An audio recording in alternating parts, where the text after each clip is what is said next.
ये आकाशवाणी रायपुर है। छत्तीसगढ़ी समाचार बुलेटिन के संग प्रथा शर्मा के जय जोहार। अब सुनो आज के प्रमुख समाचार। 11 दिसंबर के नई दिल्ली के विज्ञान भवन में होवैया कार्यक्रम में धमतरी जिला के हरदी भाटा गांव ला करे जाही सम्मानित। मुख्यमंत्री विष्णुदेव साय आज अटल विहार योजना के चलत छत्तीसगढ़ गृह निर्माण मंडल के 7 आवासीय परियोजना के करिन शुभारंभ। और छत्तीसगढ़ माध्यमिक शिक्षा मंडल हाई स्कूल और हायर सेकेंडरी के मुख्य परीक्षा बछर 2024-25 के समय सारिणी ला करिन जारी। अब समाचार विस्तार ले। 11 दिसंबर के नई दिल्ली के विज्ञान भवन में होवैया कार्यक्रम में धमतरी जिला के हरदी भाटा गांव ला सम्मानित करे जाही। राष्ट्रपति श्रीमती द्रौपदी मुर्मू राष्ट्रीय पंचायत पुरस्कार 2024 के चलत ए गांव ला सामाजिक रूप ले न्याय संगत और सामाजिक रूप ले संरक्षित पंचायत श्रेणी में ए पुरस्कार दी हैं। एसो कतकोन श्रेणी के 45 जिन पुरस्कार विजेता मन ला चुने गए हैं, जेमा छत्तीसगढ़ घलोक शामिल है। प्रधानमंत्री नरेंद्र मोदी माई लोगिन मन में वित्तीय साक्षरता और बीमा जागरूकता ला बढ़ावा देबर हरियाणा के पानीपत में बीमा सखी योजना के शुभारंभ करे। भारतीय जीवन बीमा निगम के ए पहल ले 18 ले 70 बछर तक के उम्र के माई लोगिन मन के सशक्तिकरण होही। ए योजना के चलत 10वीं पास माई लोगिन मन ला विशेषज्ञता प्रशिक्षण दे जाही और पहले 3 बछर बर मासिक भत्ता दे जाही। प्रधानमंत्री भावी बीमा सखी मन ला नियुक्ति प्रमाण पत्र बाटेन। ए बेरा में प्रधानमंत्री कहिन कि उखर सरकार पाछू 10 बछर में महिला सशक्तिकरण बर कतकोन जरूरी कदम उठाए है। उमना कहिन कि देशा बीमा सखी योजना के शुभारंभ के संग महिला सशक्तिकरण के दिशा में घलोक एक अउ कदम आगू बढ़ा दे है।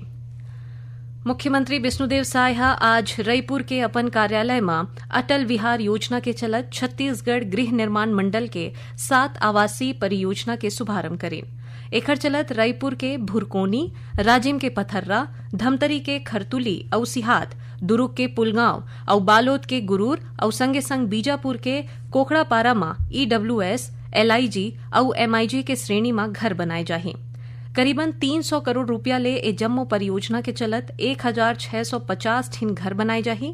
एमा EWS और LIG श्रेणी के 1452 ठिन घर और MIG श्रेणी के 200 ठिन घर बनाए जाही।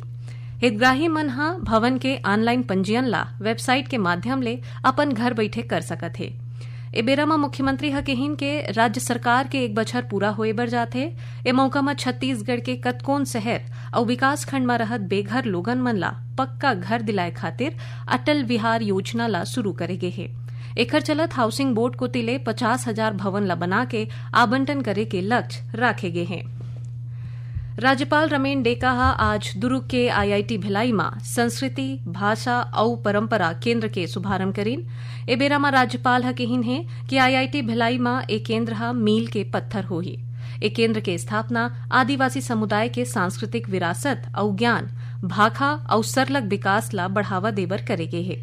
उन्हें राज्यपाल कार्यक्रम वाले जगह में लगाए गए छत्तीसगढ़ ही जनजाति हैंडीक्राफ्ट स्टॉल ला घलोक देखिन है। केंद्रीय स्वास्थ्य मंत्री और भाजपा के राष्ट्रीय अध्यक्ष JP नड्डा 13 दिसंबर के छत्तीसगढ़ अवैया है। ए बेरा में श्री नड्डा राज्य के भाजपा सरकार के 1 बछर पूरा हुए में रिपोर्ट कार्ड जारी करही। उन्हें राष्ट्रीय अध्यक्ष के दौरा ला देखत हुए राज्य सरकार और भाजपा संगठन अपन तैयारी ला शुरू कर दे है।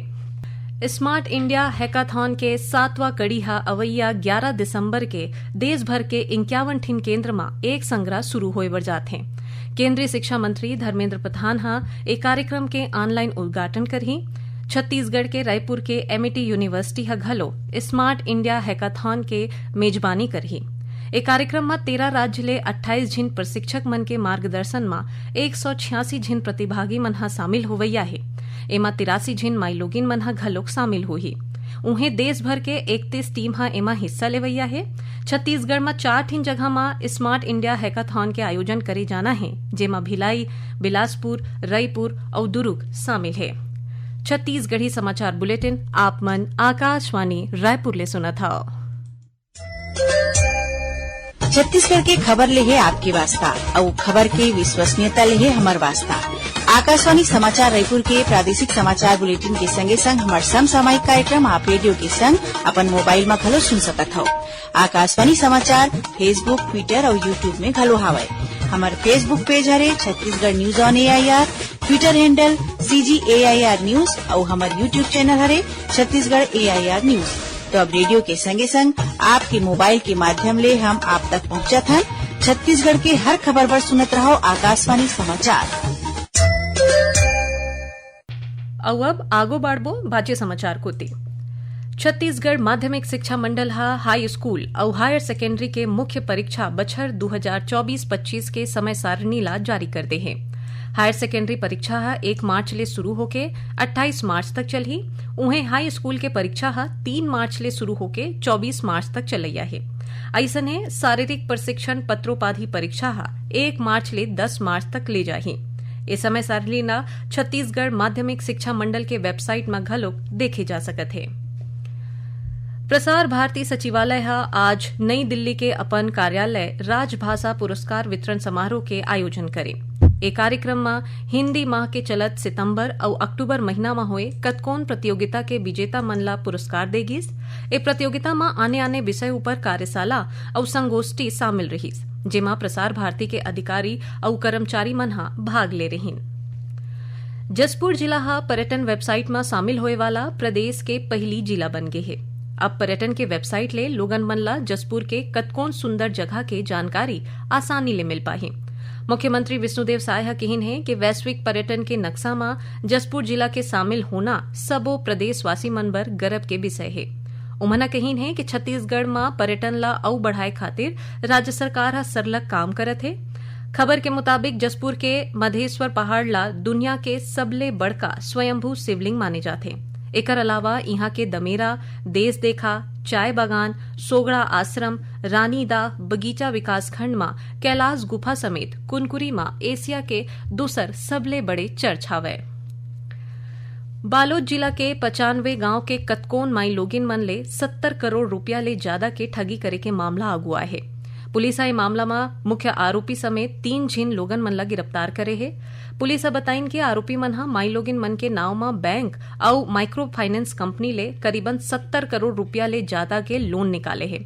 जब माई लोगिन मन ला एकर बारे में पता लगिस त शनिवार के नारागांव और किनार गोंदी के 86 ले ज्यादा माई लोगिन मन पुलिस थाना में जाके शिकायत दर्ज कराई।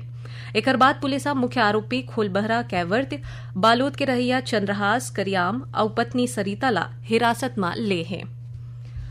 कोरबा जिला के घुमाणीदार गांव करा आज तेजी ले आत पिकअप गाड़ी पलट गे, जेमा एक बछर के लइका के मौत हो गए।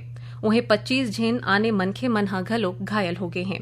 सबो घायल मन ला अस्पताल में भर्ती कराए गए हैं।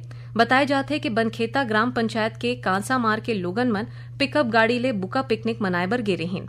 इतवार के रतिहा उहाँ ले लौटे के बेरा बजटका चौकी के तीर इही गाड़ी पलट गे रहीस। एती इही जिला में राष्ट्रीय राजमार्ग 130 के कटघोरा ले अंबिकापुर जवैया रद्दा में अज्ञात ट्रक बाइक सवार ला ठोकर मार देस, जेमा एक मनखे के मौका में ही मौत हो गए और 2 झिन आने लोगन मन घलो गंभीर रूप ले घायल हो गए हैं। अब पेश है मौसम के हाल। पाछू कुछ एक दिन में प्रदेश के कतकोन जगह में हुई वर्षा के बाद जाड़ बाढ़ सकत है।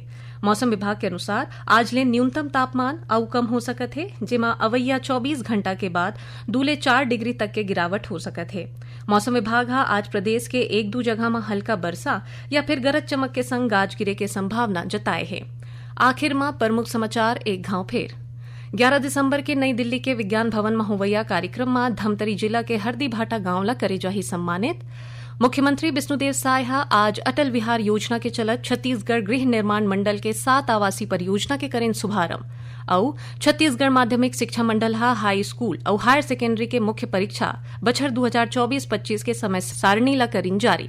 एक संग छत्तीसगढ़ी समाचार बुलेटिन इहे सिरावत है। जय जोहार।